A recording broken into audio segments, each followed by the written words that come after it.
of the Yardley Borough Council to order. Give me just a second. I'm going to mute everyone.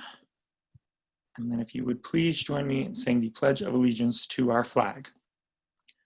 I pledge allegiance to the flag of the United States of America and to the republic for which it stands, one nation, under God, indivisible, with liberty and justice for all. All right, moving on. Marianne, if you could unmute yourself and do our roll call. Sure. Ms. Thompson? Present. Ms. Siegel-Morris? Present. Mr. Bria? Here. Mr. McCann? No? Mr. Feiner? Present. Mr. Ross? Here. And Mr. Curtin? Present. Thank you. Thank you. And I'm going to note for the record just now that I just let John McCann into the meeting. So John, you're with us, so that makes 7, plus I see Mayor Harding's here. So full attendance tonight, which is certainly a quorum. Next up on our agenda are community announcements. I have none to make at this time, but if any member of council has something they would like to announce, now would be the time. David, I'll just mention again, fundraising efforts for the Mary Yardley Bridge. You can visit fodc.org, Mary Yardley Bridge Project. You'll see it on the homepage. Thank you. Excellent. Thank you, John. Any other members of council or the mayor have items to share for community announcements? All right, hearing none. Any member of the public have something to share for community announcements? All right, with that, we will move on to the public comment portion of the meeting.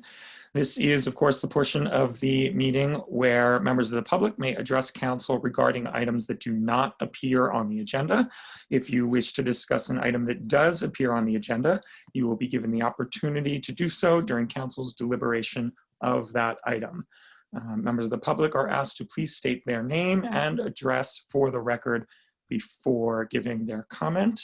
I will begin with Ms. Perlmutter. Go ahead, unmute yourself. The floor is yours. Thank you. Dawn Perlmutter, 18 West College Avenue. I just have a few things. First, I'd like to wish our president good health and a fast recovery from his COVID virus. I also would like to note that the agenda for this meeting wasn't posted until this morning after I requested it. Isn't it, do they usually go on Friday? It's kind of hard to prepare when the agenda is not posted. No comment?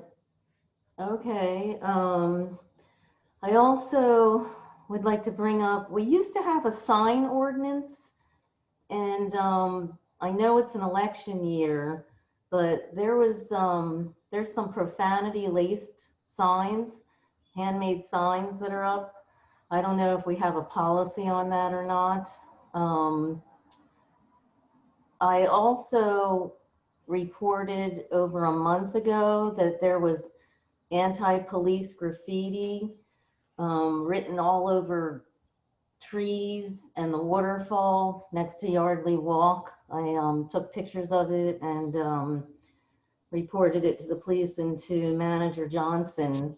It's pretty obscene, and it's still there. I walked by this morning. It's really large amounts of graffiti and on the stones.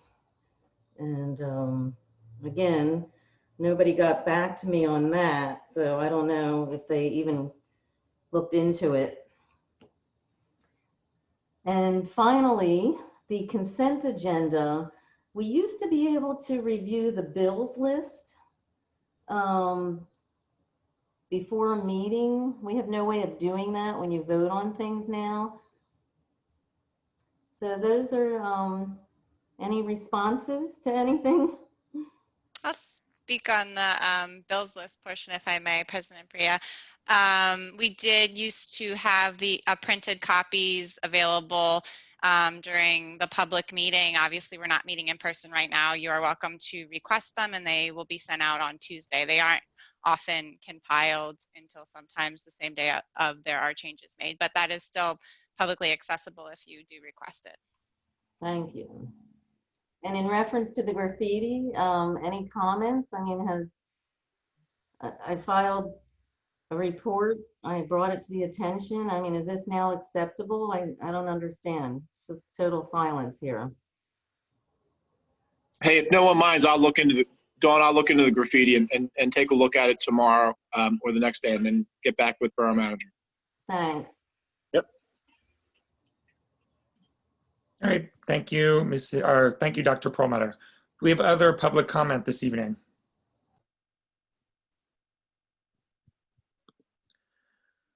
I don't see any. I think most of us are acquainted with Zoom, but I should say just in case that if you wish to be acknowledged, I ask that you use the raise hand function, which can be found in the participants tab. And of course, if that fails, you may just wave your actual hand and we will hopefully see you and acknowledge you. All right, Michelle Scherer, go ahead, unmute yourself. The floor is yours. Oh, hello. I'm Michelle Scherer, 31 North Main Street, and also president of Friends of Lake Afton. I just wanted to remind everybody that Saturday, October 17th from 8 to 12, Friends of Lake Afton is having a cleanup day. We didn't have one in the spring, obviously, because of COVID. So we are going to concentrate on the area between the parking lot and the library. Out of desperation, I did have someone clean up the other half from the library over to Starbucks about, I don't know, a couple months ago maybe, because it was hard to walk through.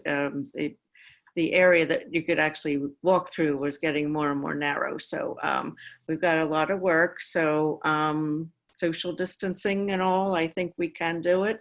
Volunteers would be welcome and appreciated. So I just wanted to pass that on. That's it. Great, thank you. And you know what, that date one more time in case anybody missed it.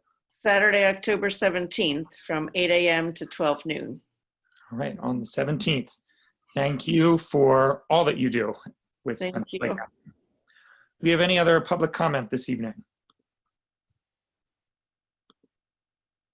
All right, I don't see any. So with that, we will close the public comment portion of the meeting and move on to consideration of the consent agenda. Is there a motion for approval of the consent agenda for tonight, October 6th? I'll make that motion. Second. Motion was made by Ms. Thompson, seconded by Mr. Ross. And for the record, the consent agenda this evening consists of approval of last meeting's minutes, tonight's bills list, one certificate of appropriateness for a sign at 35 South Main, and the banner permit approval for Cadence Day. Are there any questions or comments upon the consent agenda? All right, hearing none, I will call the question. All those in favor, please signify. I'm sorry, I was on go mute. ahead. I just wanted to clarify that we all know for the banner, because it came under community outreach, which we're in support of. I just want to understand, to make sure we all understand that this is one banner and then there's 15 small ones on the lampposts. Is that what everyone's understanding is? Do I have that correct? Yes, and this would be, I believe, the first time we have allowed a non-borough entity to post to the sign post, correct, Paula? Again, we're in support of it, but just so everybody on council is aware before they vote, this would be a first. All right, any other questions, comments, concerns from either council or the public? All right, Ms. Perlmutter. Well, I'm not sure. What is Cadence Day? I'm not familiar with it. Thank you. I believe actually we have some folks from Cadence Corner on the Zoom with us tonight. Would you mind doing a quick explanation? Kay's Day is in honor of Keaton Mancuso, who was a Lower Makefield Yardley resident. She grew up here, and she was killed by her biological father 2 years ago in August. But this should be her 10th birthday, October 15th. Last year, we went in front of the Board of Supervisors for Lower Makefield, and they declared October 15th Kay's Day. So we were just hoping, since we newly opened an office down here in the borough, that we could put Kay's Day banners up in honor of Keaton. Oh, thank you. Yeah. Okay, thank you. Are there any other questions or comments before we call vote? All right, then all those in favor of approval of our consent agenda, please signify by saying aye. Aye. Are there any opposed? Any abstentions? Hearing none, that motion carries 7-0. Thank you. With that, we will move on to Chief Kelly's report. Thank you, everyone. Thank you. Thank you, sir. First item of business is September 2020 operational statistics. In September of 2020, the police department handled 705 calls for service, issued 6 parking tickets. We issued 67 moving traffic citations. We issued 1 criminal citation, investigated 5 motor vehicle accidents, and made 6 arrests, 1 of which was for DUI. I wanted to bring some attention to the outstanding work of the officers in regards to one of those statistical areas, and that being accidents. From 2015 to 2018, we averaged 101 traffic accidents a year in the borough. In 2019, we were able to bring that number down by 21 to a total of 80. This year, assisted obviously by the reduction in traffic for a few months, we're on track to bring that number of traffic accidents down to 52, which, if we're able to do that, would be less than 2 per month in this borough, showing that our traffic safety initiatives are in fact working. So I wanted to congratulate the officers on the outstanding work they're doing there. The second item I have is the adoption of the amended civil service rules. As you remember, back on, seems like an eternity ago, but I think it was April 7th, council unanimously agreed to begin the promotional process in the police department for a corporal. We found out shortly that when our borough civil service rules were written, they omitted that spot. We had ranks we don't use, but we didn't have a rank we do use. So civil service went to work and made some revisions to our current civil service rules and regulations. The most significant of those changes was to capture the rank of corporal in the promotional process. And those rules and regulations were passed, I understand, by our Borough Civil Service Commission. I don't think there's anybody from the Borough Civil Service Commission on right now. I don't sit in on those meetings for obvious reasons. There's a wall between civil service and the police chief. But those are what's before council for adoption tonight. All right, with that, is there a motion regarding adoption of the updated civil service rules? I will motion to adopt the updated civil service rules. Second. All right, that motion was made by Ms. Siegel Morris, seconded by Mr. Ross. Is there any discussion, comments, questions from members of council regarding the motion? Do we have any questions, comments from members of the public? I see Dr. Perlmutter. Unmute yourself. Can the public review these rules before you vote on them? We are up for a vote tonight, but I believe just like any other, these would be subject to public disclosure. Chief, correct me if I'm wrong, these would all be subject. I know that not all police related items are, but these would be. These become a public document, sir, and I believe that the civil service meeting where these were discussed in the open was advertised and open to the public also. Okay, that's right, because the commission would have had to consider these before they were before council. Correct. They already voted on it once, and then it comes to council for a second vote. All right, thank you. So this was back in April when they were advertised? Paula, do you know when civil service met? A few weeks ago?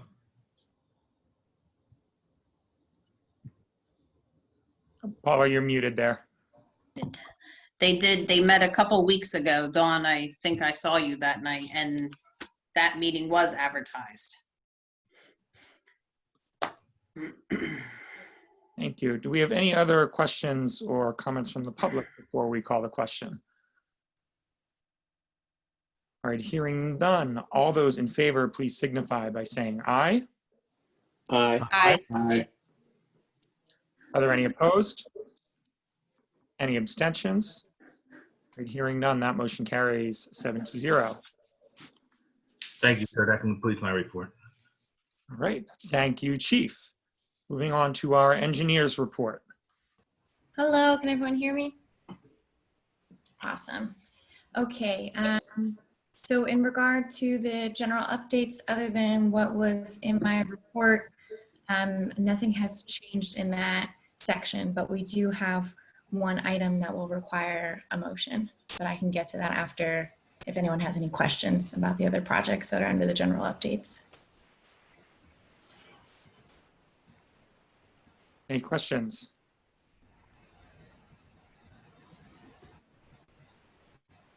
All right, hearing none, I guess we'll move on.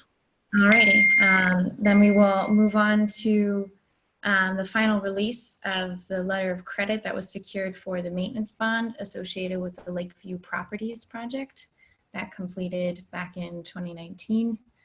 It is for $4,000. Is there a motion to that effect? I'll make the motion to release the $4,000. Second. All right, motion was made by Mr. Ross, seconded by Ms. Thompson. Is there any discussion or questions from members of council? David, if I may, it's not particularly related to the Lakeview Properties, but is there a holdback at Yardley Walk? Because that was also sort of on the report, and I was curious if that one's already been released, or is there still a holdback for that project? Oh no, that's definitely on hold. We are still waiting for formal documentation from Lennar stating that they are going to be pausing activities. They kind of intimated that to the HOA, and the HOA let us know that, but they have not formally let the engineer know that they have no intentions of addressing the punch list items anytime soon. So we are having our construction management coordinator reach out to them directly. And then if he doesn't get any kind of response, we will issue a formal letter that kind of lets them know that, you know, we will start taking the necessary steps to invoke the bond that they have out to take care of any safety measures we deem necessary before they may step away for an undisclosed period of time. So. Thank you, Liz. All right, any other questions regarding the motion on the table? Or on the floor, rather. Any from the public? All right, hearing none, I will call the question. All those in favor, please signify by saying aye. Aye. Aye. Aye. Any opposed?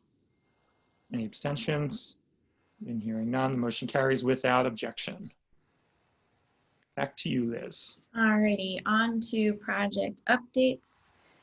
So Main and Afton intersection, we are working through processing the third payment certificate and scheduling the final walkthrough with the punch list and all of that.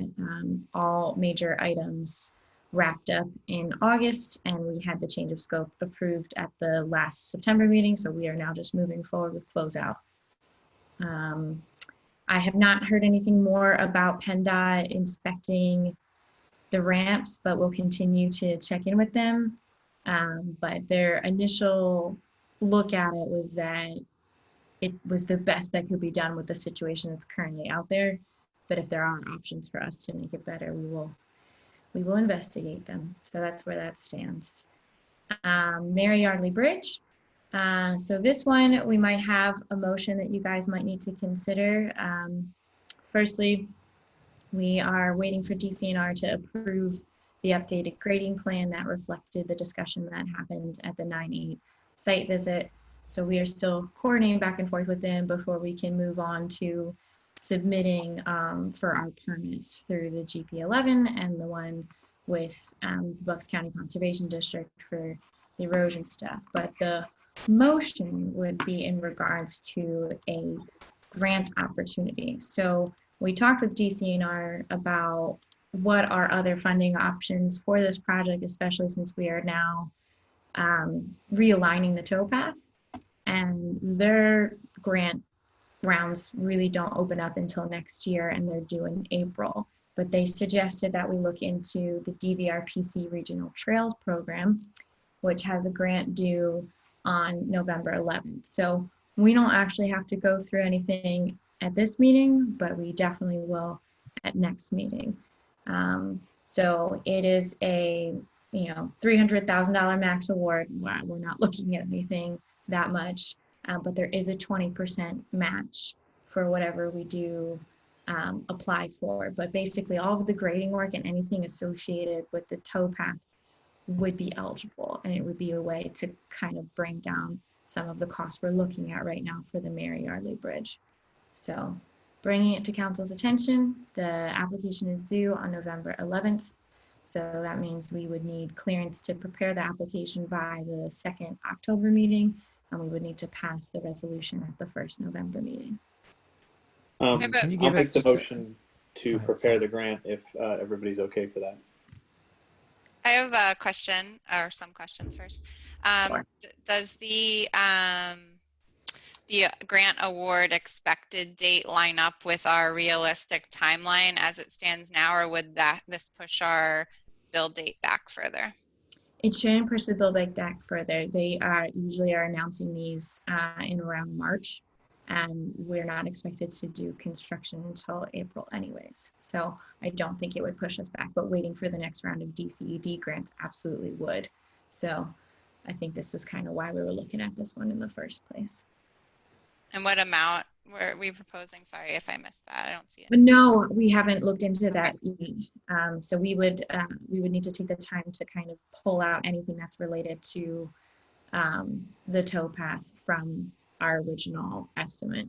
So we could maybe do that first and then see what that application would look like and what the 20% match would be before we move forward, and we could have that ready for the next meeting. It's up to you guys. We were just told about the DVRPC thing. Sorry, Ari. Okay, one more question, and then I'll pass it, Ari. Do you think that our application would be competitive for this grant? Absolutely, because we're going to have the support of DCNR. They're going to give us a letter.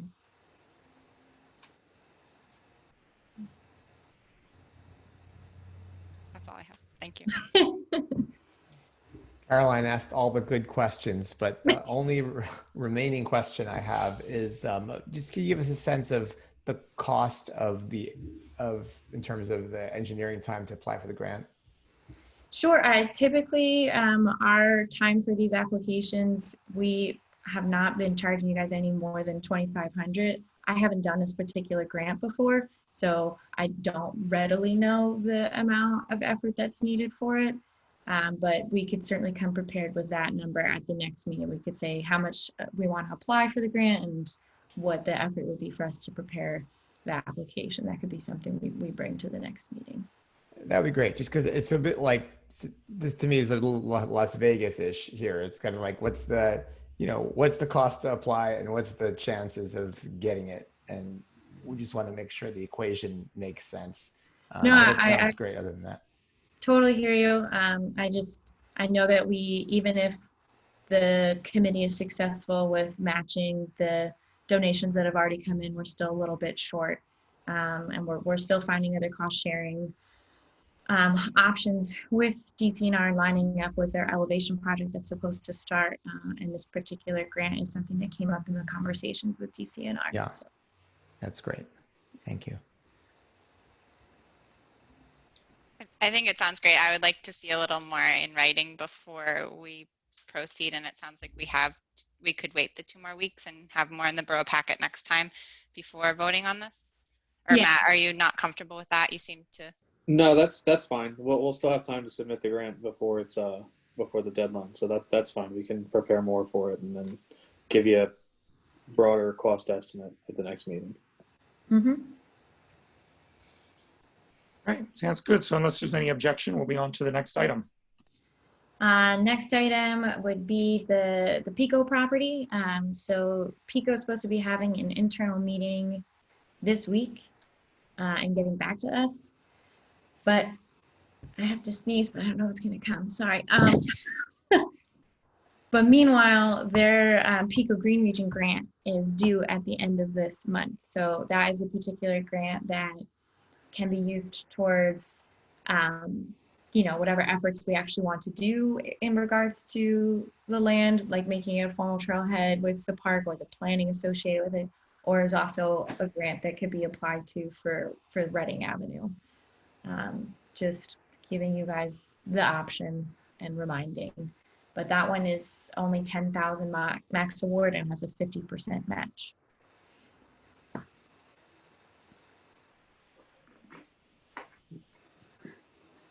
All right. I'm sorry to backtrack for just a moment. I see that Susan Taylor's hand is raised. Susan, I don't know if I missed that before. Was that in regards to a previous item or to what we're discussing now? Probably Mary Yardley. Did I miss Mary Yardley Footbridge? We just moved on for a minute, but go ahead. At the last meeting, I asked whether a rendering could be prepared of what the new bridge will look like for fundraising purposes. Yeah, so we asked the manufacturer for a rendering. They said that they didn't really have one, but they sent us pictures of one, and I sent those to the borough earlier today saying that they could be forwarded to the committee. So hopefully you guys will see them shortly. Yes, Susan, I'll send you those. They were sent to me, so we could talk if that's good enough. I'll talk to you about that one. Good. I'd be happy to offer my photoshopping amateur skills if we want to like Photoshop it onto the towpath. Love it. Also, I just closed out on another meeting. The Delaware Canal State Park manager reported that the argillite for the towpath elevation north of Gold Avenue is going to be delivered at the end of this week, and that the regional maintenance crew is expected to arrive to start the work on Monday the 13th. I don't know whether you reported on that. I did not know their timeline of when the elevation work was starting, so that is much appreciated.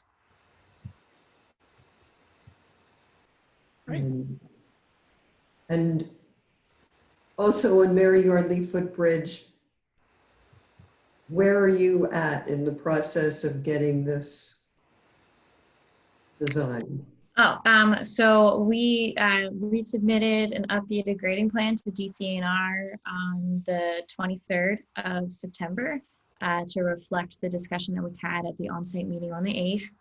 And they forwarded us the elevation plans on the 30th. And we are still waiting for a green light from them on the updated plans to be able to submit for the permits. But they did let us know that they would support us in a grant application to the DVRPC Regional Trails Program, which is due on November 11th. And I guess you just missed it, but council just decided that we're going to look into utilizing that grant to pay for a portion of the project that deals with the grading and realigning the towpath, which should help cut down on costs significantly for the overall Mary Yardley Bridge project. Thank you. All right, thank you. Sorry, got a little out of order there. Doing some backtracking, didn't want to miss any comments. So Liz, back to you. Yes, so this is back to the Pico property. Again, like we are still in that kind of standing pattern with Pico, but they are supposed to have their internal meeting this week after having an appraisal done. But there is the Pico grant opportunity that is due at the end of this month. So either we decide tonight that we think we might want to go after it, not necessarily for the land acquisition, but maybe for the recreational improvements or what have you to the lot, or something like Reading Avenue or other open space projects in the borough. What was could you remind us what the appraisal was for? And so. Yes, so we had an appraisal done on the Pico lot to support our DCED land acquisition grant application that we submitted back in April. And so the way that that particular grant works is that you will get up to 50% of the appraised value. So right now we are waiting to see what Pico's adjusted asking price is, because we will only get Right. 50% of what that. But I mean, what was the actual amount of the appraisal? The appraisal that we had done was 55,000 something. And we don't know yet if Pico is going to accept. That's what we're waiting. That's what we're waiting for. So, Yep. And okay. And this grant that you're talking about Happens to be through Pico. Yeah, it's confusing. happens to be through Pico. But what's the maximum amount of it? Only 10,000. So it's only 10,000, and then And it's there's a 50% match. It's not so that's- super does that- worthwhile. So yeah. Yeah. I just don't Yeah, see that. this- I don't see that the space for. I mean, it's a great idea, but it just seems like that's not the right. Yeah, we need discussed a better this opportunity. before. It kind of almost costs as much as we'd get in the end, so it Mm-hmm. doesn't really seem worthwhile to me. Yeah. Unless it could be stacked. How long is it good for, and could it be stacked with other grants?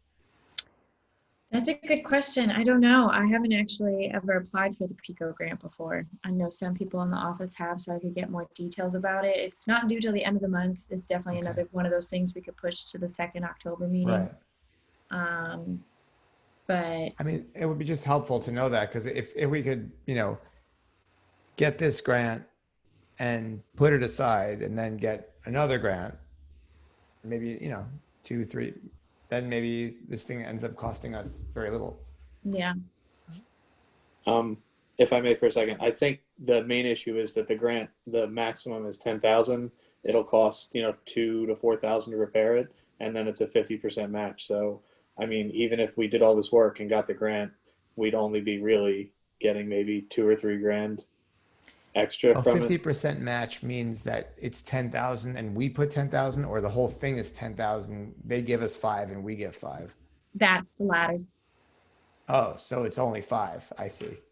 Oh, so it's really, yeah, it doesn't seem like there's any. It seems like we should wait for a better opportunity.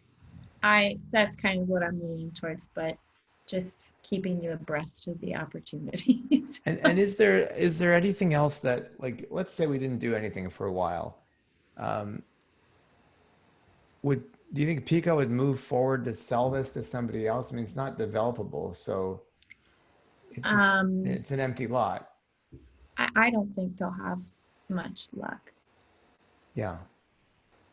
So at this So point, there's no like fire underneath. no, you know. I don't think that there is. Like, I think at this point, we wait to see what their internal meeting says this week. And then we wait to see if we are awarded the land acquisition grant that we already applied for. And then once those are secured, then we can start thinking about the planning process of how are we actually going to utilize the lot and turn it into something that we want it to be. So. Sounds good. Thank you. Okay, then we can move on from the Pico property. The last one is North Main Sidewalk. So we submitted the DCED MTF grant application on the 30th. So that was successful, that all went in. The conceptual plans that were created don't include drainage yet. So we are working through that before we present them to the residents for an initial look, just because, you know, people want to know if an inlet's going to be near their driveway and this and that, and those decisions haven't been determined yet. So would rather just give it all for people to look at once. But what I need you all to decide on tonight is the PennDOT MTF grant is due on November 6th. So we were highly encouraged to reapply for this now that we are in the process of closing out the phase 1 project, and so we'll no longer have an open project for this. But we need permission to prepare the package, and then wanted to double check what the borough wanted the scope to be. We can either keep the scope exactly the same as up to 136 North Main where the easement is, or we could start to extend it out and keep chipping away to get to Dolington. It really depends. I don't know if it will change the strength of the package. I think knowing that we're already partially through design up to 136 is good for us.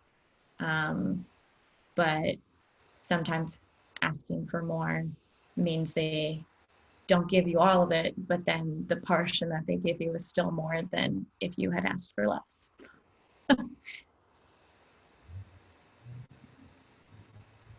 So we need to be prepared to approve the resolution at the first November meeting. So I need permission either at this meeting or the next meeting to put all of the application together so that we can finalize that cost estimate, so that we can finalize the resolution, so that you can approve that number. Right, so looking ahead, I assume if we wait until next time, that would cut this a little close, meaning being on the 4th. We'll move to Wednesday that first week in November because of the election. So realistically, do we need something tonight is what I'm gathering here? I would prefer, for sure. But if a conversation needs to happen about what the scope should be, then that's understandable. Because if we decide to keep the scope exactly the same, a lot of the materials that we just prepared for the DCED MTF grant can be recycled. They'll have to be reformatted for PennDOT, but that's about it. If we're extending the scope, then we need to readjust cost estimates and there's a little bit more work to be done. So if that has to occur, I would like to know that sooner for sure.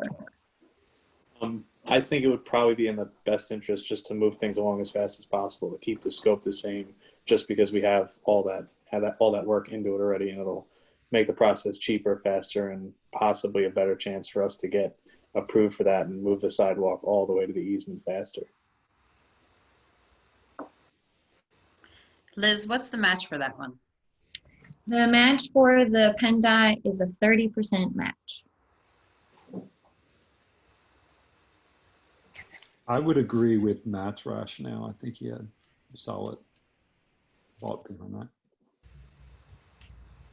So I'd like to make a motion to have RVE prepare the grant package to go to the current easement. Second. Right, that motion was made by Mr. Ross, seconded by Mr. McCann. Are there any questions, comments, concerns from members of council?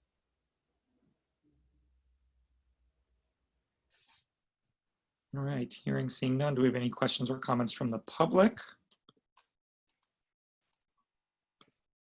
Also hearing and seeing none. I will call the question. All those in favor, please signify by saying aye. Aye. Aye. Opposed? Any abstentions? And hearing none, that motion carries without objection.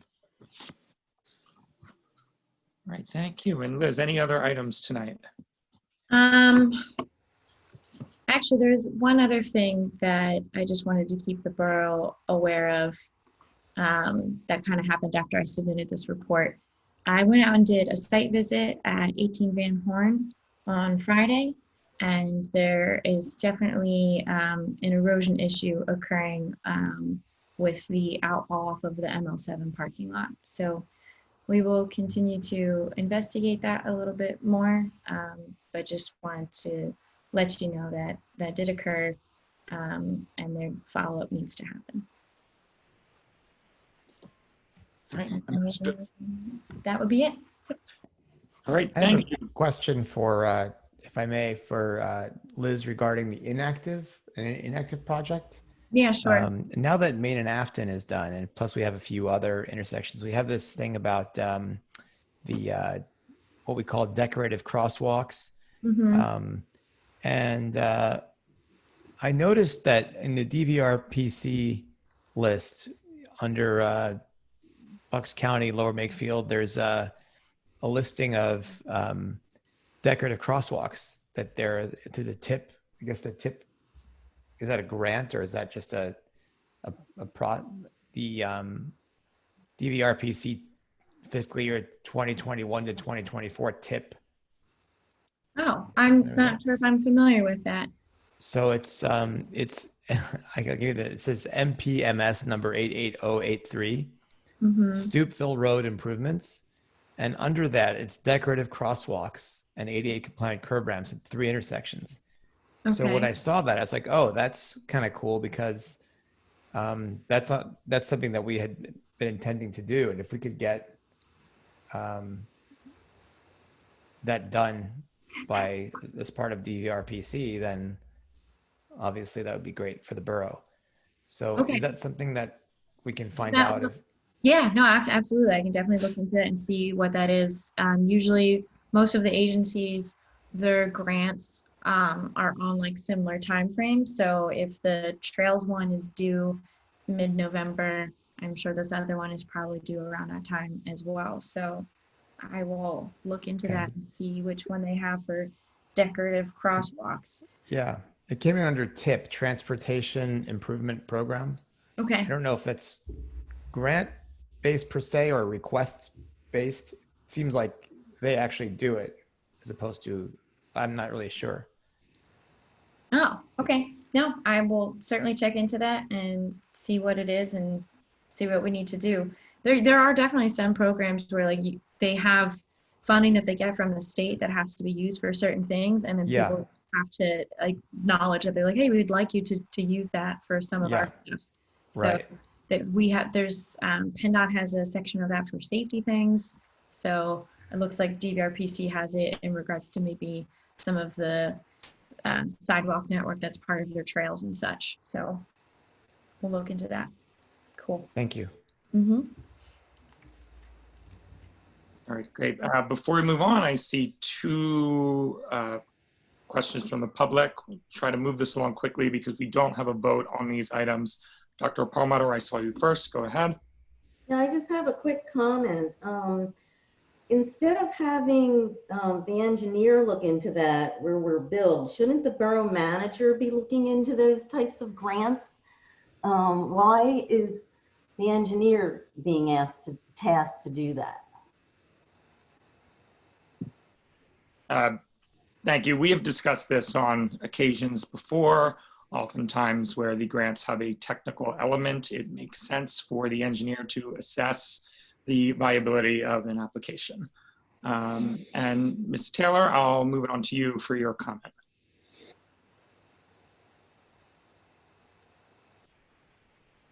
Go ahead and unmute yourself, Ms. Taylor.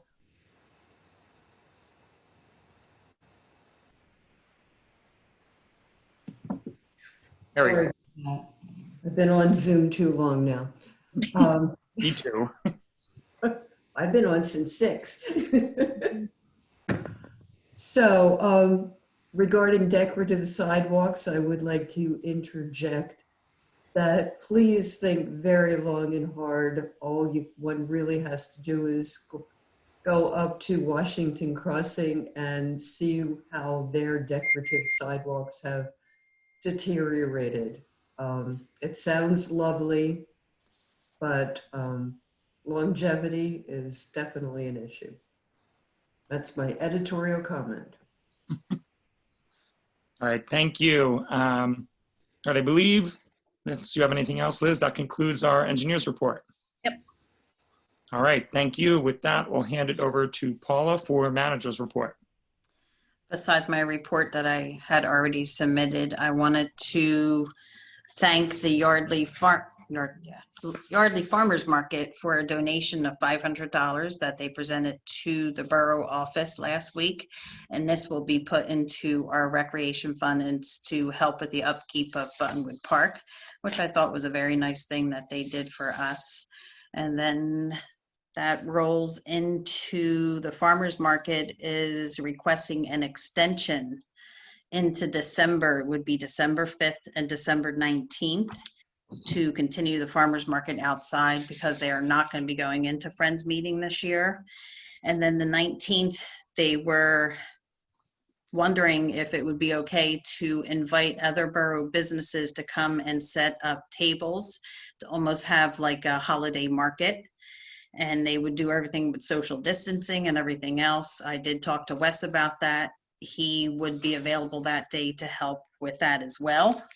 So we would need a motion to allow them to extend the farmer's market into December 5th and the 19th.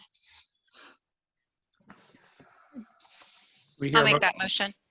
Is there a second? Second. All right, motion was made by Ms. Thompson. Could say seconded by Matt. It was really both of you.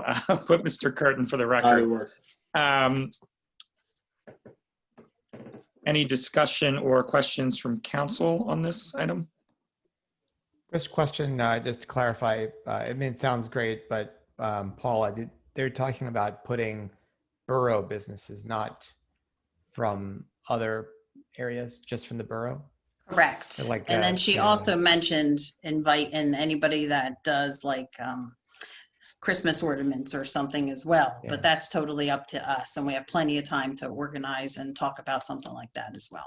Yeah, my only thought about that is that like to if it starts to become the kind of thing where it's like, and I don't think they would do this, but it's like basement waterproofing and gutters and all that sort of like outside stuff that ends up kind of just creating a lot of. I think this would be a little more festive. Yeah, that sounds good. Which comes to my second item, and So we gotta vote on. Oh, I'm Gotta sorry. vote on our motion. Yep. All right. So before we go, any other final questions, comments on that motion from council members? Right. Any questions from the public? I see two. We'll start with Susan Taylor first. Unmute yourself. Go ahead.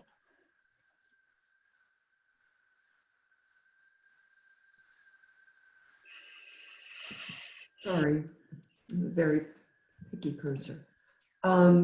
As far as entities invited to participate in that holiday thing, I think it would be nice to invite the Borough Center nonprofits, the Historical Association and Friends of Lake Afton. I know in particular the Historical Association has had very few opportunities to interact with the public over the past month. So that could be a great opportunity. And I'll just interject, we're going to have the library open for 2 weekends in December with the trains. So come one, come all. Okay. I think that's a good suggestion. I actually already forgot who made our motion, but would you be willing to amend as such? Yes, I will amend the motion to allow for nonprofits to attend. I mean, how about we just say, I'll amend the motion to say that the list of vendors will be determined at a later date. Yeah, it sounds good. Any objections to that amendment? All right, with none, we have a new motion on the table. So any discussion further from members of the public? Dr. Perlmutter, I see your hand is raised as well. Yes, Paula said that with the social distancing, Wes was willing to help. Are we paying Wes to be willing to help, and why would he be involved at all? I don't understand. Well, if it's a large crowd, if there's a lot of vendors that come, he just offered to help. That's all. Okay, maybe our auxiliary officers would want to do that too, as long as Thank it's you, not Dr. paid. Perlmutter. I'm just trying to see who gets paid and why, you won't. We have a code enforcement officer who we're going to pay. I want to make sure that's not a paid thing. That's a legitimate question. Is that part of it? Is he going to be paid? At this point, I don't know. And I don't know if we really will need him or not. I'll let you know. Well, I think that should be part of this vote. I think it needs to be established before you vote to make your faces. Dr. Penner, God forbid we pay the employees of the borough to assist in doing the jobs that need to get done. I'm not. Then there's an expense with this, and you need to discuss the expense. Conversation. I'm simply There's an not. expense with this, and I know, you're having trouble. We're in a deficit. You need to address the expense. You can't just say he's willing to help like it's volunteer, and then all of a sudden there's an expense. So you need to clarify that. All right, thank you for your comment. Would any member of council like to make an amendment to the motion on the table?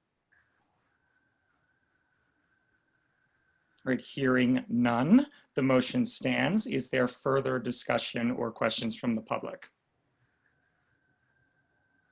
And again, hearing none, I will call the question. All those in favor, please signify by saying aye. Aye. Aye. Are there any opposed? Any abstentions? Motion carries without objection. Paula, does that conclude report? Or I think you had another item. Nope, I have one more item. And over the next 2 or 3 markets, apparently the chestnuts are starting to come in.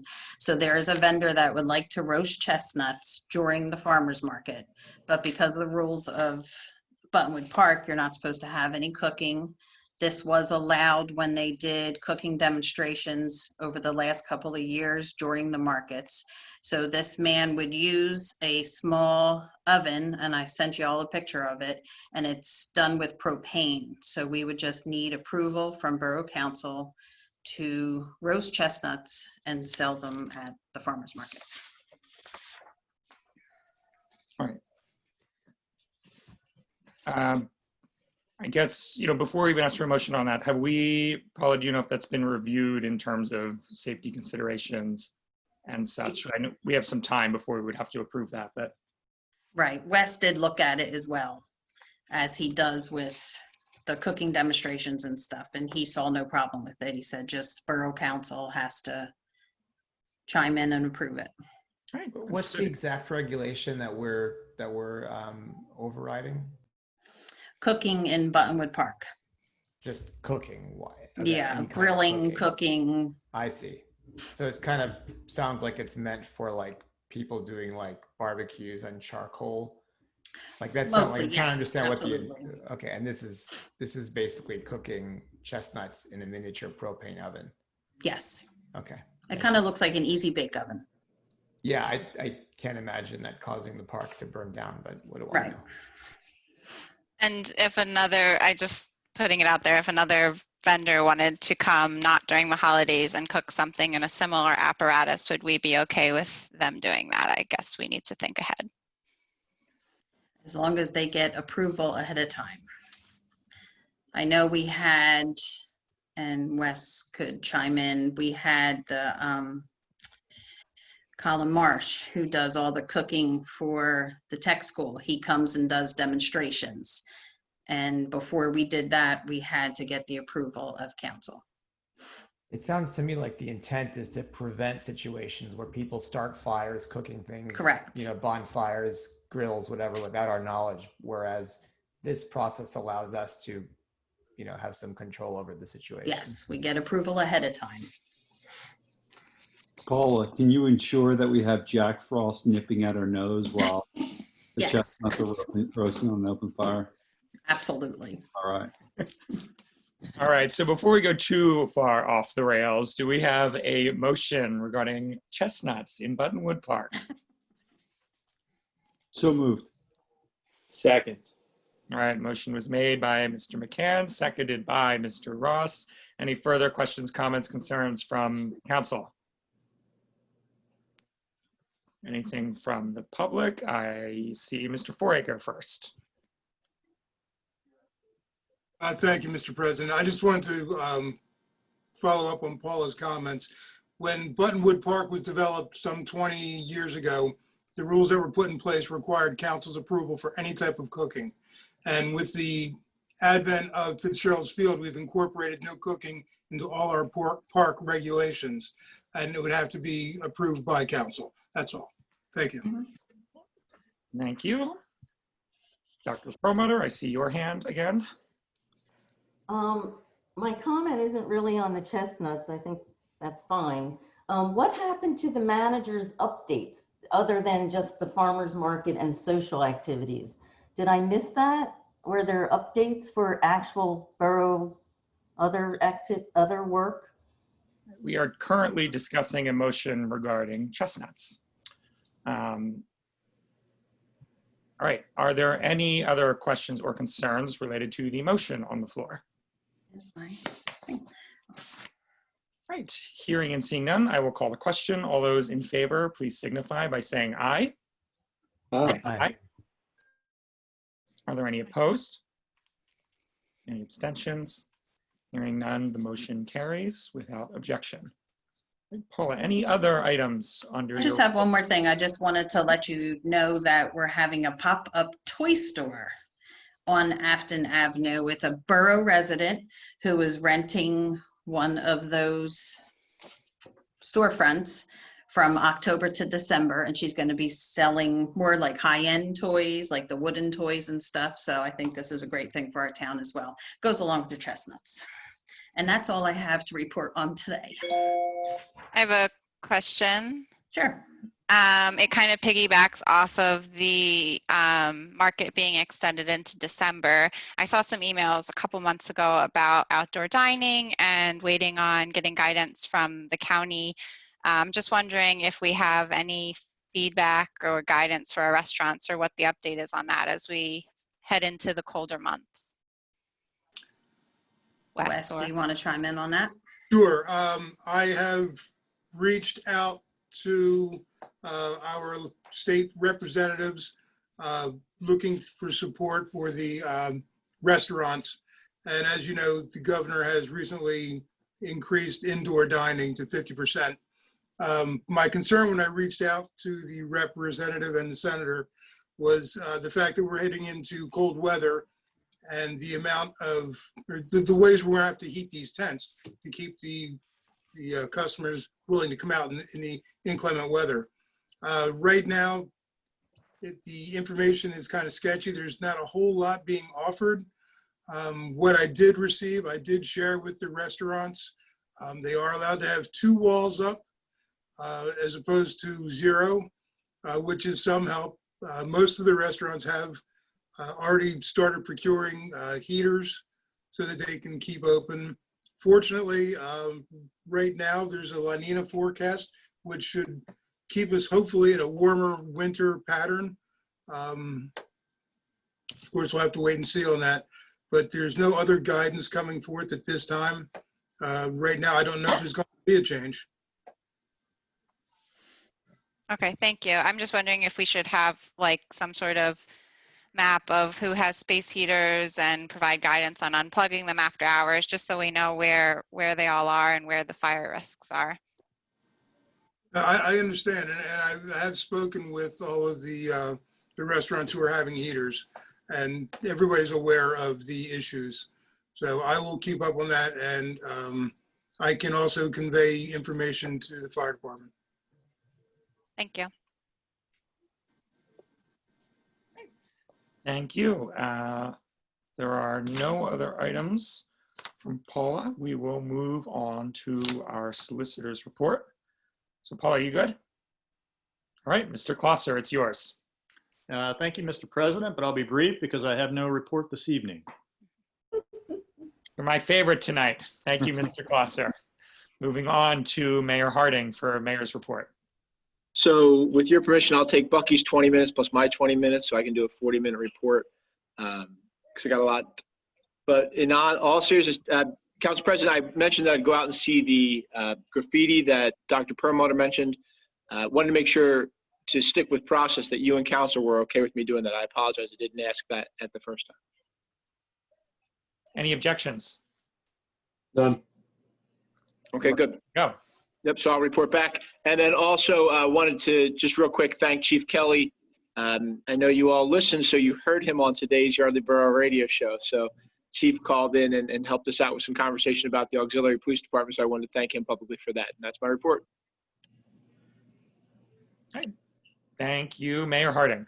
All right, with that, we will move on to council member reports.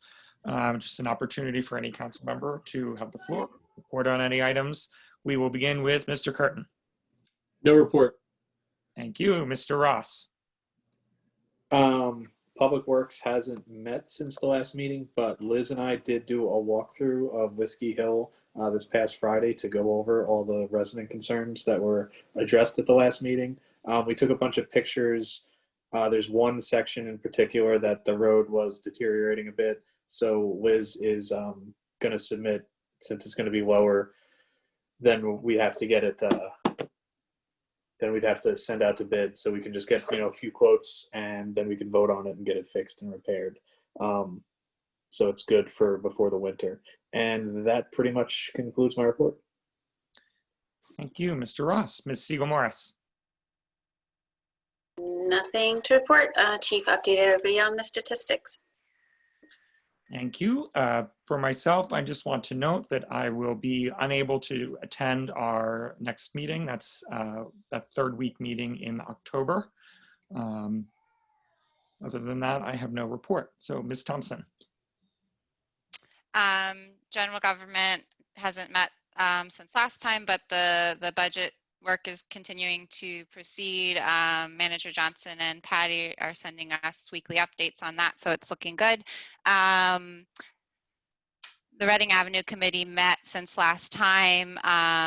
The only thing that I wanted to make council aware of there is that they weren't able to kind of find an arborist that was interested in the project. So now they're looking at having Wes mark the weed trees for removal and make that coincide with the neighborhood cleanup day. So we're waiting on a quote from them on what that will be. And obviously they have a budget, so that would come from that fund. But just wanted to make you all aware that that might be up for vote in the coming weeks. All right, thank you. Mr. McCann.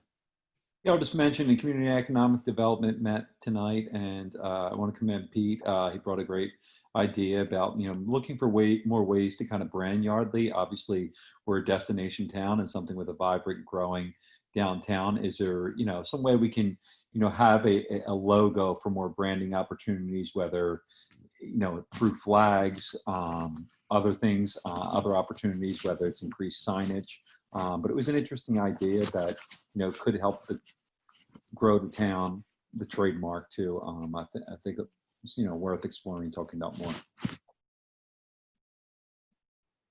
right, thank you. And finally, Mr. Feiner.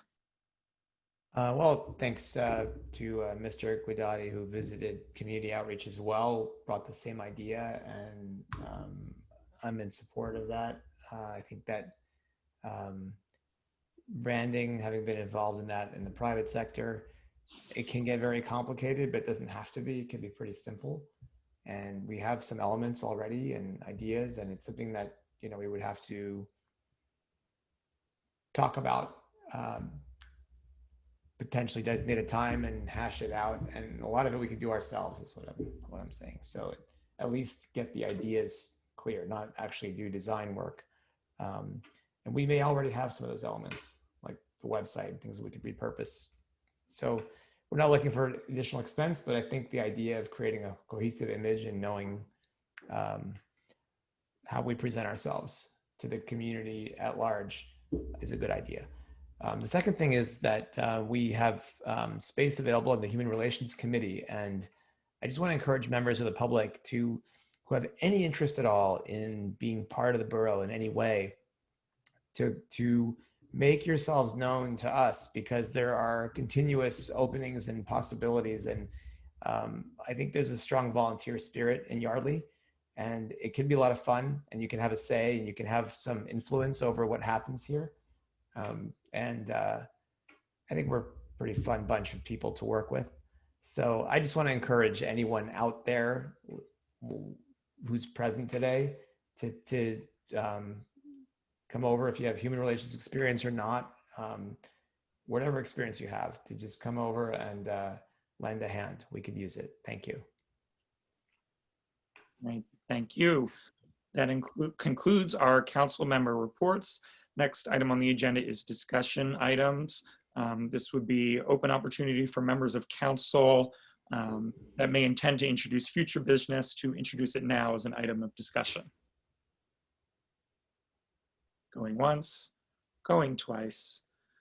Hearing none, we'll move on to other business. We have two items tonight. First is a vote to advertise an ordinance regarding procession and assemblages and event plan application. Not sure who's taking this one.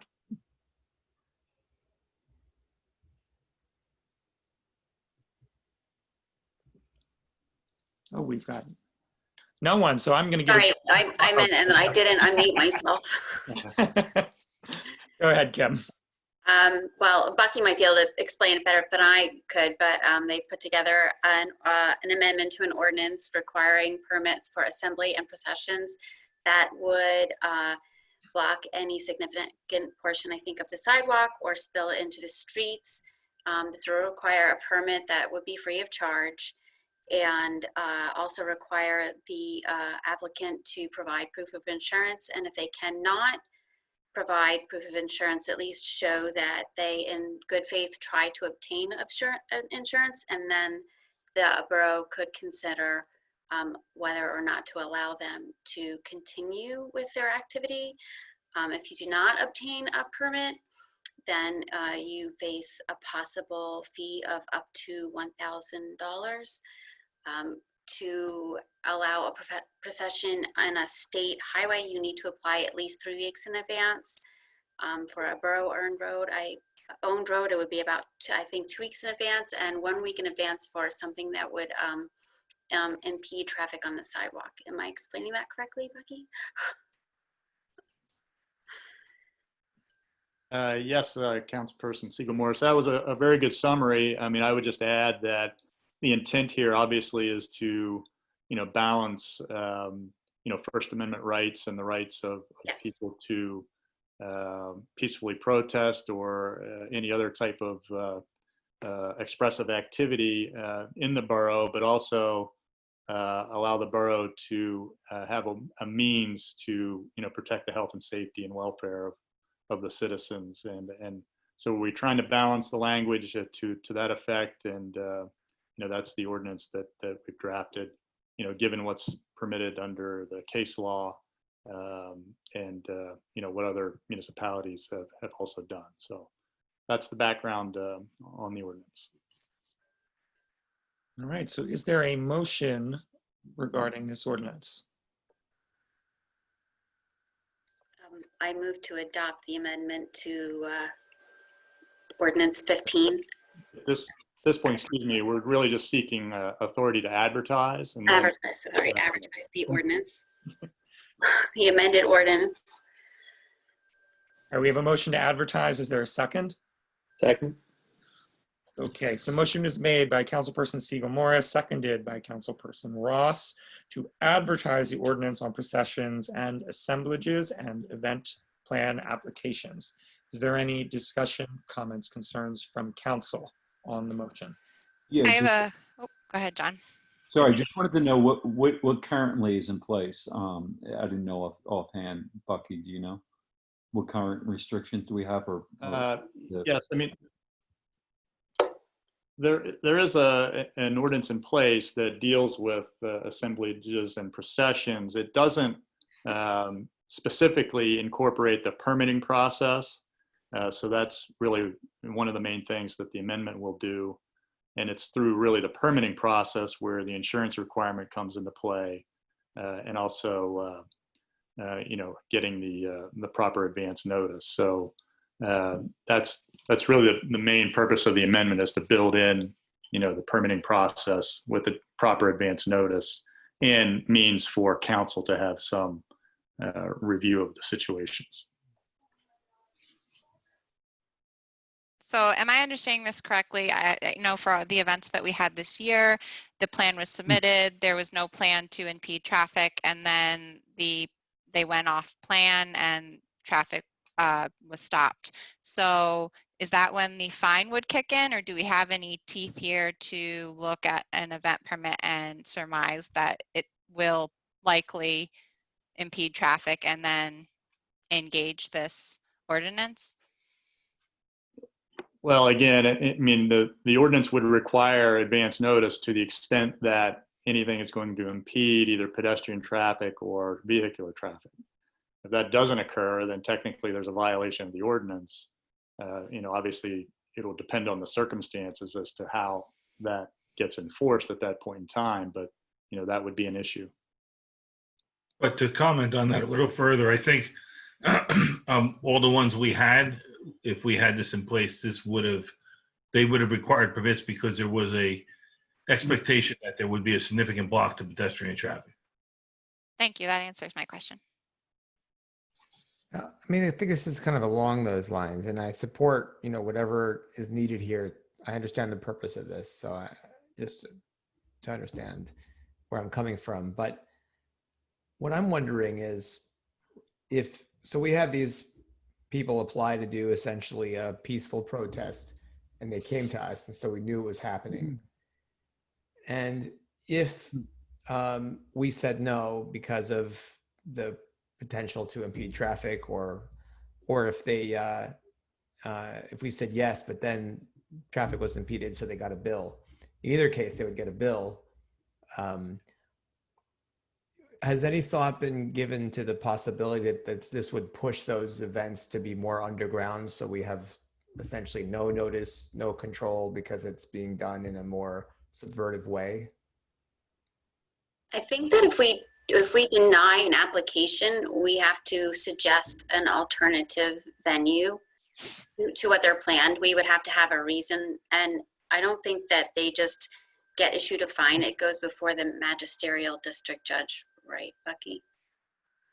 In order, we don't just turn. I just want to make sure we're not pushing it, away from our visibility inadvertently. I'm not worried about, the fine being fair or not. I'm sure that's, that's So not it's the- up to you. So I don't believe we invented this wheel. I think we borrowed the language from New Hope, I believe, correct, Chief Kelly? So to our knowledge, there have been no issues of underground or pop-up protests there with this ordinance in place. Okay, that's helpful to know. Thank you.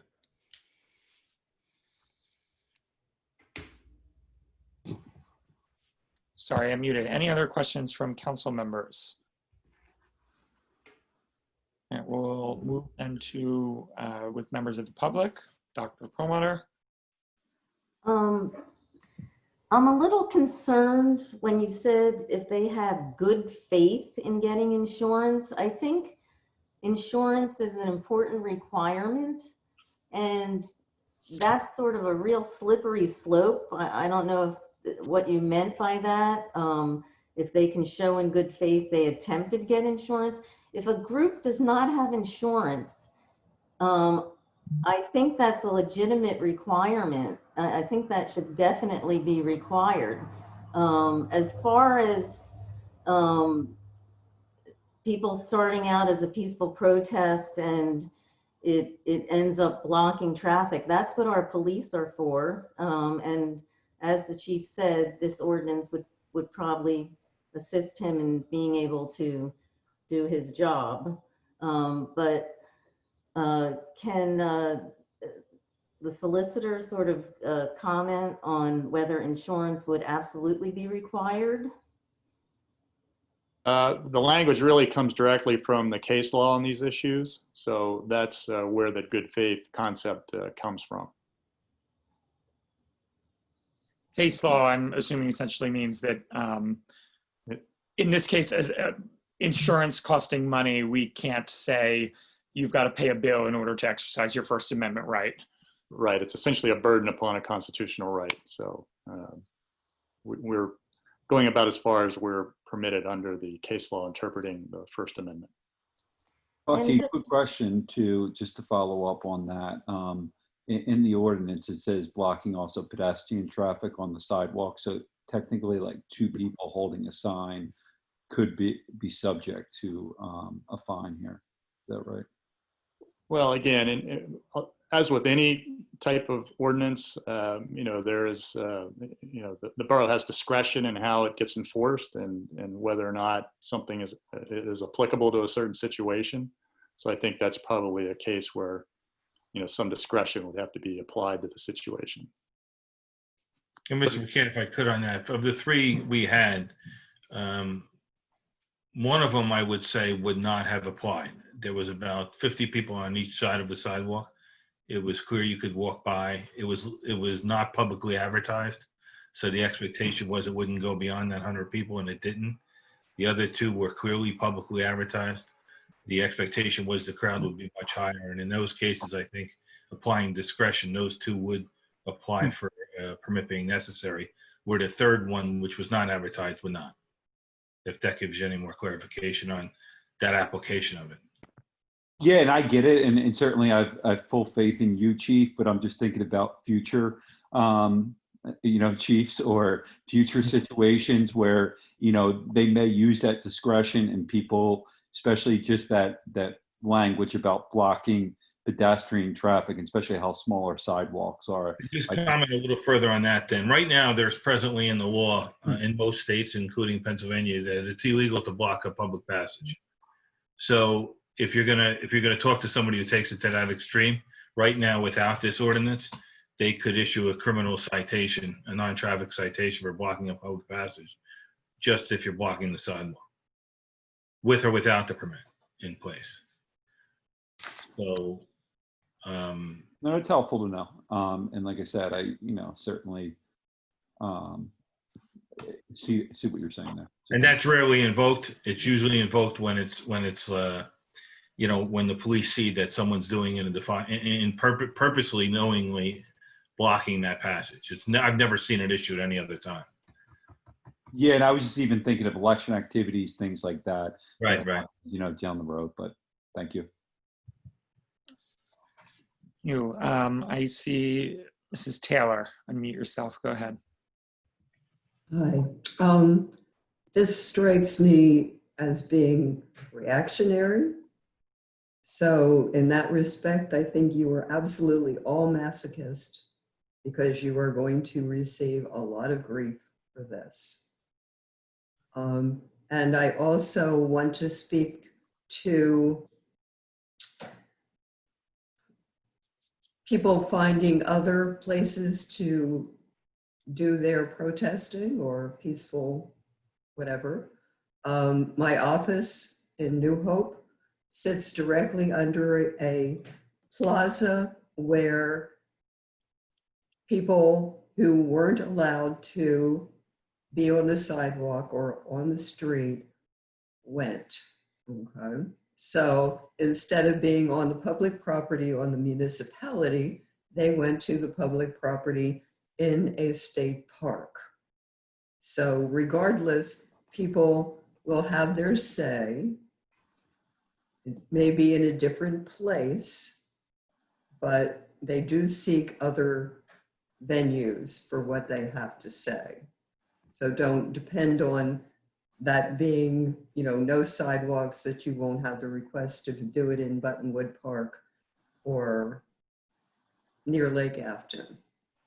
But, and the insurance requirement, yes, I'm sure it's all terribly legal, but the expectations that essentially a group brought together, social media, consisting of young people, would ever be able to secure insurance for that type of thing, is just nonsensical. So it's saying, no, we don't want it.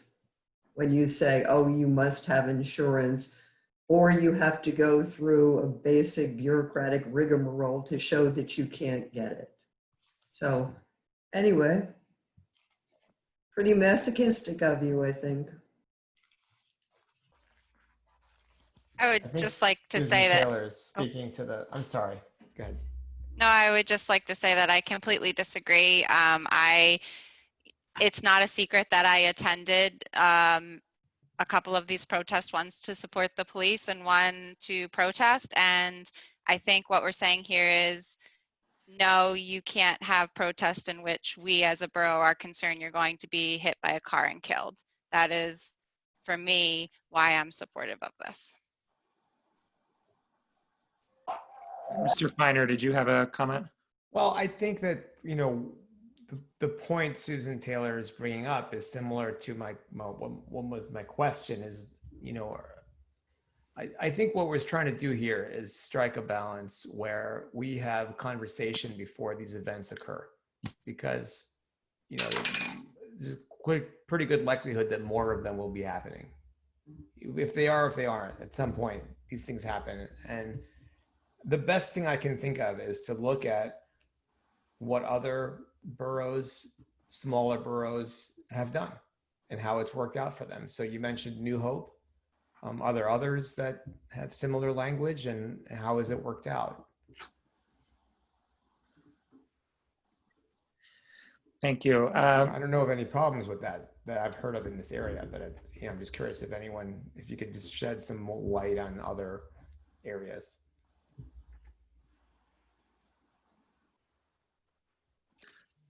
All right. Mr. Goodati, I see that you have comment. Yeah, just a quick question, I guess.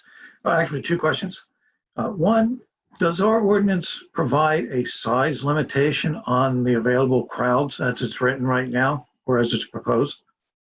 And secondly, if a citation is written, and maybe, Chief, you can answer this one, is the citation written to the individual, or is it written to the group organizer, as the way the ordinance will be proposed? That's all. Thank you. Size and who gets the citation. Mr. Klosser, if you have answers to it. The proposed ordinance does not address a size issue one way or the other. And the violation section really just says that any person who violates the ordinance is subject to the potential fine. So it could be the organizer, it could be others who are participating. Thank you. And I'll just chime in again. I mean, I do think some of this seems a little overbroad, and especially applying to the pedestrians. I get the traffic safety part of it, but just for me personally, it seems a little too broad and giving too much discretion. That's my 2 cents. Thank you. I believe, coming from Alex Thorne. Did you have comment? Yes, thanks, David. Alex Thorne, 100 North Main. The concern I had is just in general now, for clarity for myself, that if we put this in place, obviously there are a lot of other concerns, but the things that we didn't get to have this year, like a Memorial Day parade, those folks would need to apply for a permit now. And I don't know if they officially had to do that in the past. So we'd want to make those folks aware. You guys are very involved in these things. I'm sure that you would be suggesting that they do so if we put something like this in place. But. Yes, all of the parades receive a permit and submit insurance. Very good. Are there any final questions, comments, concerns, either council or the public, on the motion to advertise this ordinance? Was there anybody that had further information other than New Hope of? I didn't get it. I'm not sure if I missed it. I didn't hear it. If anyone had an answer and more info about other boroughs doing this and what their response was like. I believe Morrisville has an ordinance like this, where they were able to invoke it, and some of the potential big crowds went other places, safer places. If they chose to go to a park, which was mentioned, that would be ideal for us. We're not trying to squash anyone's First Amendment rights. We respect the entire Constitution. We're sworn to uphold it, but we're also sworn to protect. And sometimes we have to protect people from themselves. And when a group of people enter into the street, we need some tools, which we don't have right now, to combat that. We did suggest to some of these groups that Fitzgerald Field is underutilized and huge, and that would be safe. And you could protest to your heart's content. But we can't have 1,000 people enter into a state highway all at once and have any expectation that we can protect them, or the motorists, or the other pedestrians. So I do know there are several other municipalities. Which ones, I don't know. I know of Morrisville, I'm told by the chief that they utilize theirs. And if the permit is granted by council, that's great too. At least we have 3 weeks notice. We were left scurrying over the summer with 2 days notice, 3 days notice of 1,000 people coming to our town. with a police department of 14, 9 of which work other jobs. We're not being masochistic. We're not being anti-constitutional rights, but we have an obligation to protect everybody in this borough, including people from themselves. Thank you. I appreciate your perspective. Thank you. And before I call the question, I'm going to comment on this as well. You know, when we have these protests in the borough, I know that for myself, for my colleagues on council, for Chief Kelly, it was an incredibly difficult situation because we all understood why people wanted to exercise their First Amendment rights, and we had to balance that with the practical task of keeping everyone in Yardley Borough, including those participating in the protest, safe. And I say this in full disclosure as someone who joined those protests and has joined many other protests in my life. You know, and I will point to the fact that, yes, I have marched in the streets many times as an LGBT person who does not have equal protection under the law the way that my 6 colleagues here on council do, right? So I understand why people want to protest, but I also understand the job that we have to do. And I just want to emphasize that this ordinance was not drafted or created to prevent anyone from demonstrating or to stop anyone from using their constitutional right to free speech. You know, I think we wish, right? We all wish, first of all, we wish we lived in a world where none of these things were necessary in the first place. But I think we also wish that we just had the resources to allow everybody to do this in a way, you know, that was safe. And that's just not the case, right? This is a difficult balancing act, particularly this year, which I know how hard it's been on our department. They responded to that situation in the best way possible. Right? And Chief Kelly, I commend you again, what you did for that, what the entire department did for that, but I also know the stress it caused, and that's not something that I think we should just idly sit by and allow to repeat itself. So again, this is, as with many problems or difficult situations, this is an imperfect solution, but it is the best that we have using the tools that are available to us. And as with all things, when we put something into practice, if we find that there's a significant issue with it, we can always revisit it and amend it and make it better going forward. But I do think, you know, given the stress that the several protests caused for our police department, that this is something we need to do and move forward with. So with that, I will call the question on the advertisement of this ordinance.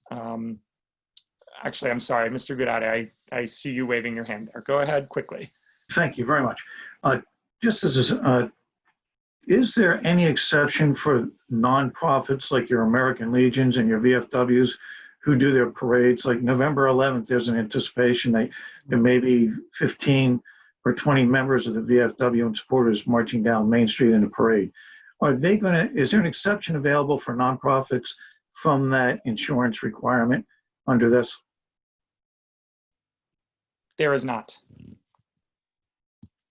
Then we may not be able to do some of those parades and honorable things that we do because we just don't have $500 to ship out for every occasion that we do this. Just so you're aware. Thank you very much.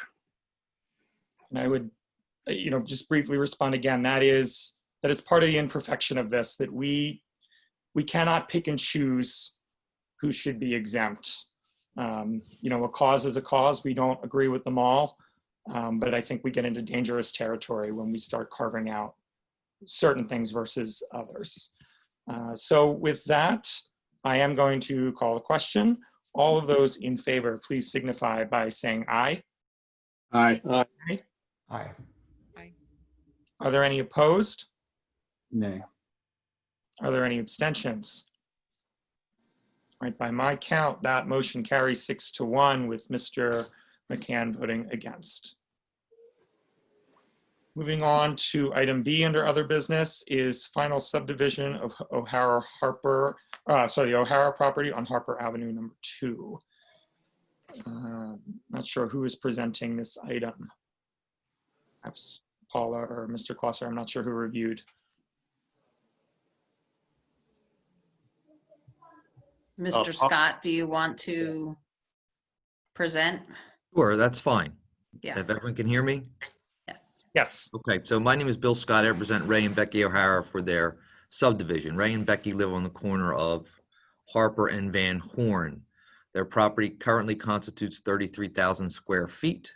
They are proposing to subdivide it from 33,000 square feet to about 25,000 remaining with their own home. And as you look at their house from Harper Avenue, they are subdividing the lot on the left-hand side, constituting about 8,500 square feet.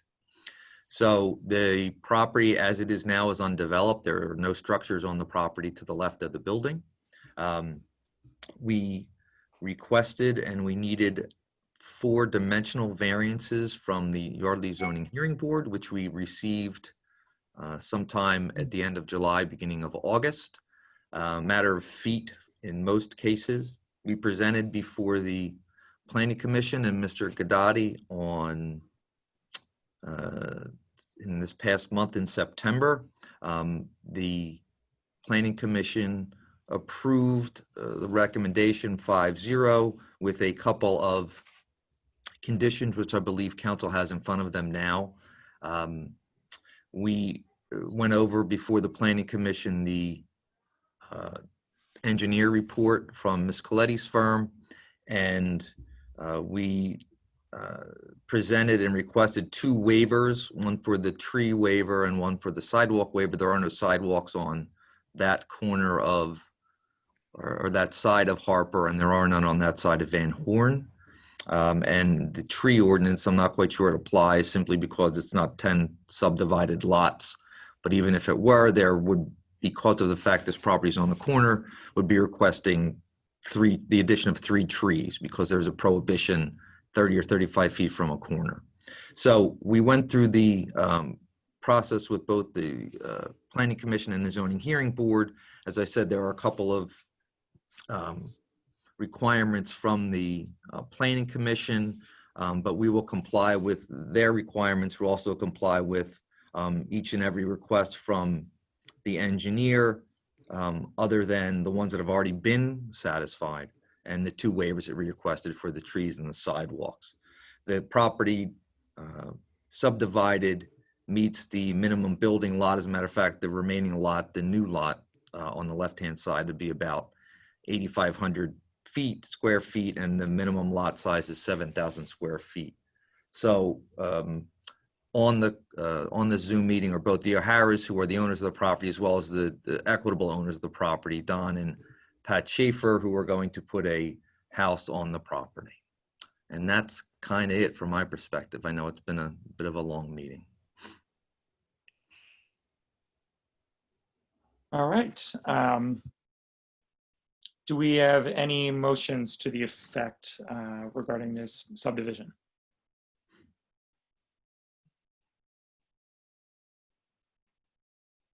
Anybody want to make a motion?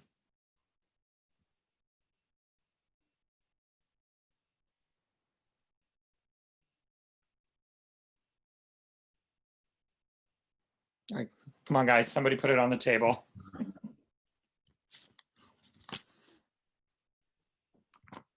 All right, well, technically I don't normally do this as council president, but then I will make the motion for approval of the final subdivision. Would anybody like to second? Second. Okay, motion was made by me, seconded by Ms. Siegel Morris. Are there any questions or comments from council? Any questions, comments? Oh, I go think ahead. that maybe it's because I'm, you know, one of the newer members here, but I just would love to get some input from somebody who's the person who's most familiar with this project on you know, pros and cons, or just, you know, I don't really, you know, I have the documentation, but is there any I can insight speak into to it a this? little bit if you want, just because I reviewed all the documentation and all the notes and everything from all the meetings. Everything is pretty much cut and dry. The only issue that I really saw with it was that the current house that's there, the subdivided lot that's being created, is a mere inches away from the back door of the one property, which is why they needed the variances and everything. But the zoning hearing board approved all those variances, so. And I think to kind of follow that up, Mr. Ross, the Planning Commission did a good job with regard to that, quite frankly, 1.5-foot variance regarding the prohibition of planting any trees or putting any fence up. So I understand what the concern is, but I think the Planning Commission also spoke to it a little bit. Yeah, David, I guess I have a question. It's probably for Ernie. And again, like Yuri, I'm not as familiar with the background of this, being relatively new to council, but maybe if you could just, Bucky, give me just what's the process? Someone goes to apply for a variance, they get, if they need it, they go to a zoning hearing board votes, and in this case, they voted in favor of the variances. Then it comes to council for approval. Is that the process? Well, in this case, it's before council because it's a request for approval of a minor subdivision. The variances are kind of a separate issue as far as, you know, what they want to do there, required variances. But the minor subdivision, you know, is basically laid out in the engineer's letter and in the planning commission letter, and Mr. Scott described what it is the plan is. So if council's inclined to approve this, I guess I would probably recommend that the motion be revised to make any approval subject to all of the conditions set forth in the engineer's letter of September 2nd and the Planning Commission memorandum dated September 8th, 2020. I don't know if Mr. Scott had a request for any changes to those or waivers. I thought I heard him mention a request for a waiver or two, which again would be subject to council's approval. The two waivers, Mr. Closser, were for the tree requirement mentioned and the sidewalk requirement mentioned in the engineer report dated September 2nd. Those would be items 2 and 6. Okay. So item 2, I don't know if everyone has the letter in front of them. It just says provides street trees for lot 1, and it's referencing the provision in the ordinance. And 6 is provide sidewalks along Harper Avenue, frontage of both lots and along Van Horn. So it sounds to me like the applicant is requesting council to grant waivers to those 2 requirements. All right, so So maybe this is a question for Liz. Liz, are the adjoining properties, I'm familiar with the street, but for the life of me, I can't remember if there are sidewalks there. Was the thought that they would require them on this property as a starting point to potentially putting them through that whole area? Or It's really more protocol. When we review these things, we are very strict to what the existing ordinances are. And so we will reference them, and then it is up to them to request those waivers and whether or not borough wants to allow them. So yeah, sometimes these are those options to start the ball rolling with getting sidewalk into new areas, but I don't think we have a dedicated desire to do that. That was simply somebody following procedure that you have to bring in all of the applicable ordinance codes. right, so the implication is if we were to approve the subdivision without exempting number 6, they would be required to put sidewalks in around the border of their property, but they would be the only house in the neighborhood that had sidewalks. Pretty much, yep. Okay, thank you. Yeah, I mean, that's the kind of thing that is somewhat of a concern here, because we have these ordinances, and if we grant a variance for this one, then what we're saying is down the road, we're granting a variance for any situation like that. So it's bigger than just this property. And I'm not saying that's a bad idea. I'm just saying that the gravity of this is a little bit more than one property on a street that has virtually no traffic, that doesn't really need a sidewalk. It's that, are we then saying, are we exposing ourselves to a situation where, you know, there's a larger subdivision and it really should have a sidewalk? But now they can point to this and say, well, you said they didn't need one. Maybe Well, that's I a guess question for Bucky. Yeah, that's a Bucky question, I guess, right? Is there any precedent or each of these facts and circumstances dependent when we choose to waive?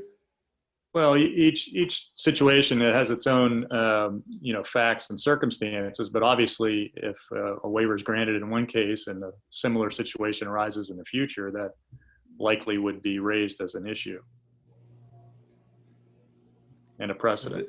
Is there a way that we could grant it without creating the precedent by tying it to the specific situation on those streets? Sure. In other words, we would grant it based upon review of, or based upon our assessment at our discretion of the need for a sidewalk on that street. Yeah, I mean, same that's with the trees. Right. Right. Council has the ability and the authority to grant waivers in these situations. In other words, is there a way to grant a waiver that doesn't really set a precedent? Is there language that we could include? Probably not. Come on, the lawyer. Get some help here. If it gives you any peace of mind, like anything that our office reviews, we would continue to include those items as like, this is what you should do if you're supposed to be in line with the existing ordinances. We would never not include them. But that's why we leave the decision up to you guys to grant the waivers. So somebody's still always checking and requesting and attempting to get developers to do these sorts of things. If that helps. Before we continue, I'm just going to tie up some procedural things. So I will offer to amend the motion to a approval of the subdivision conditional upon the items outlined in the engineer's report, with exceptions granted for item 2, which regards trees, and item 6, which regards sidewalk. So Kim, you seconded my motion. You concur to the amendment. All right, so now that we have this amended motion on the floor, let's continue discussion. I had a question. Does anyone know how the neighbors and the neighboring properties feel about the subdivision? Have we had any correspondence? Enough, Paul, yeah, anything? I don't believe any of the neighbors came out and objected it at the zoning hearing board when they were granting their variances. And at the planning commission, Pete, did any neighbors come out and oppose at all? At the planning commission, we had no opposition to the creation of this subdivision. Right.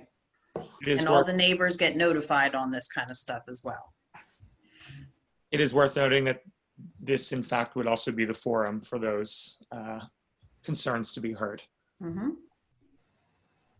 And in terms of, there's in this letter, in the paper trail here, it asks about zoning. Why wouldn't this go in front of zoning to deal with this question about the variances? It has already gone before zoning hearing board, and they approved the request for the 4 variances. We've already been before the zoning hearing board. I see. I guess I must have missed that. Why don't I not see that here?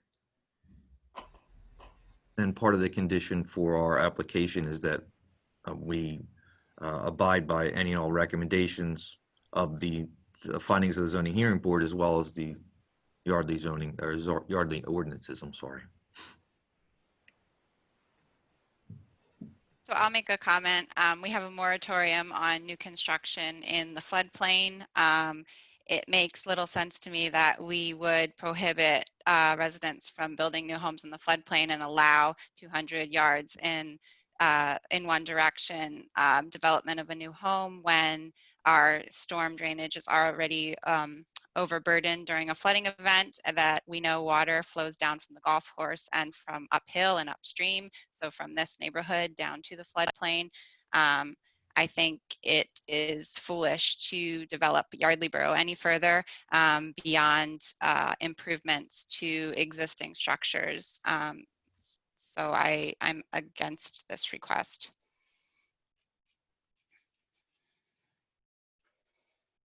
All right, are there any other comments, questions, concerns from council? Did this point come up in any of the discussions with the planning commission or zoning about the floodplain? It's a major issue. Just curious. Mr. Godati got it. My memory didn't come up in either the zoning hearing board or the planning commission. From the planning commission's point of view, the discussion of floodplain was not applicable because it simply was not in the floodplain. It was on the other side of Main Street. And the engineer's report, which we would need to comply with, includes stormwater runoff, includes prohibitions against anything that doesn't fit in line with the way that the borough discharges stormwater, et cetera. I would just like to comment as well that, if council is of a mind to stop all future development, that is a significant policy shift from what we have done in the past and a significant diversion from what our ordinances currently allow. And I would suggest, if that truly is the intent of this council, that those items are proposed in a formal way. To codify that in our ordinances. That would be a significant departure. So food for thought in the future. You make a good point, David. And I just, it is reiterated that they did go through the formal processes before it got here, which I think is important to note. All right, just, if I may, in order to avoid some of these concerns in the future, normally subdivision will go through planning commission first before it goes through zoning to get exceptions. So I'm asking that our solicitor verify that it's true or not that any land subdivision would first be sent through the planning commission and then approved by Bucks County Planning Commission and Yardley Borough Planning Commission prior to going through zoning, looking for exceptions in the future. Thank you. Instead of the reverse process. Sure, we can take a look at that. All right, any further questions, comments, concerns from either public or council? Pete brought up an interesting point. I was wondering, Bucky, is that the process that's normally followed in other boroughs and townships? Well, typically, if a project needs zoning relief, you would get that first before any further process, because it's subject to the zoning hearing board granting some relief to allow a project to be even considered. So typically you wouldn't go through the full planning process without zoning approval of some sort. So that's normally how you would see the timeline go. Zoning relief first, and then the rest of the process then would kick into gear. I'd just like to say we've been borough residents for 35 years. My husband Ray was on council. I was a patriot for many years. We love this town. We have raised 3 children on this ground, in this home. It was built in 1890. We love this home. We want to share our land with the Schaefers. We are excited that they want to settle and downsize in a borough that they can walk to restaurants in. This isn't something we did lightly. So I just wish that all of you that are new to council could know what it feels like to live here for 35 years and own this beautiful old house that is the center of our soul. So this isn't something we took lightly. These people on the street are our best friends. We have a very tight-knit community. We raised 18 children here who are now in adulthood.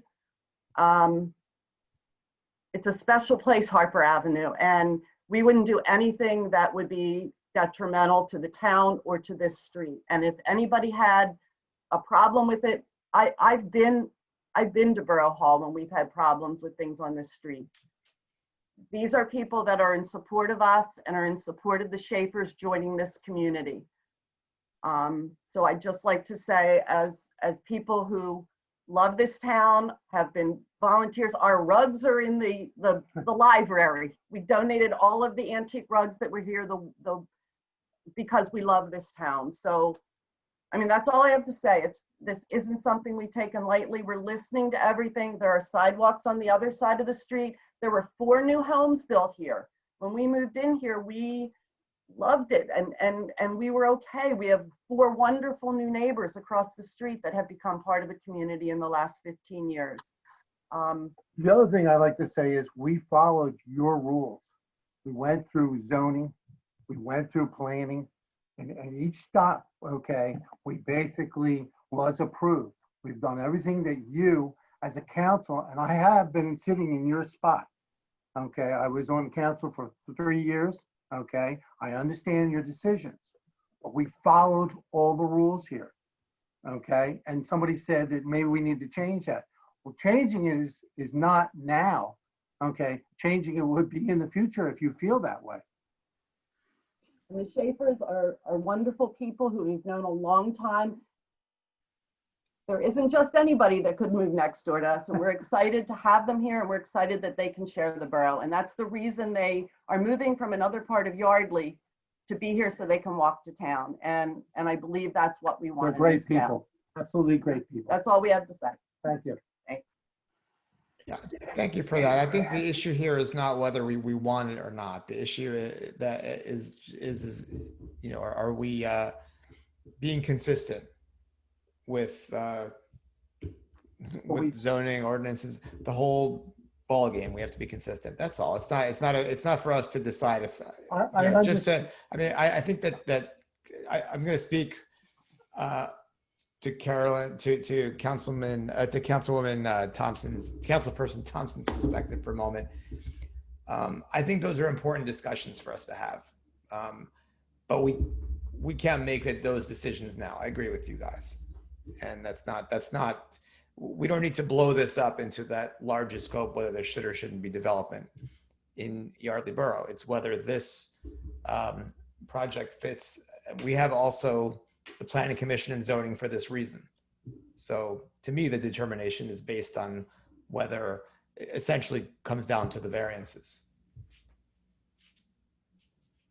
That's all.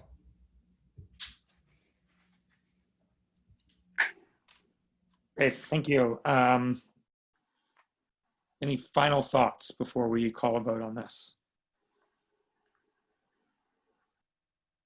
Okay, so just in summary, the motion is on the floor. It's approval of the final subdivision, the O'Hara property on Harper Avenue, subject to the conditions outlined in the engineer's report, with exceptions granted for items number 2 and 6. Let's do a roll call vote, since I'm getting the sense that this is not going to be a unanimous vote. So Mary Ann, call the roll. Ms. Thompson? Aye. Mr. Brea? Aye. Mr. Feiner? Aye. Mr. Curtin? Aye.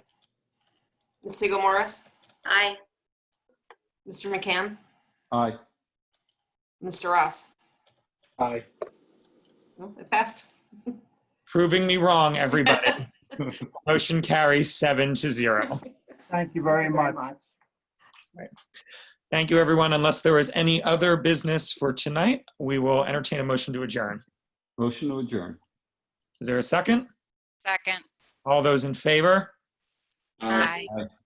Thank you, everyone. Have a good evening. Good night.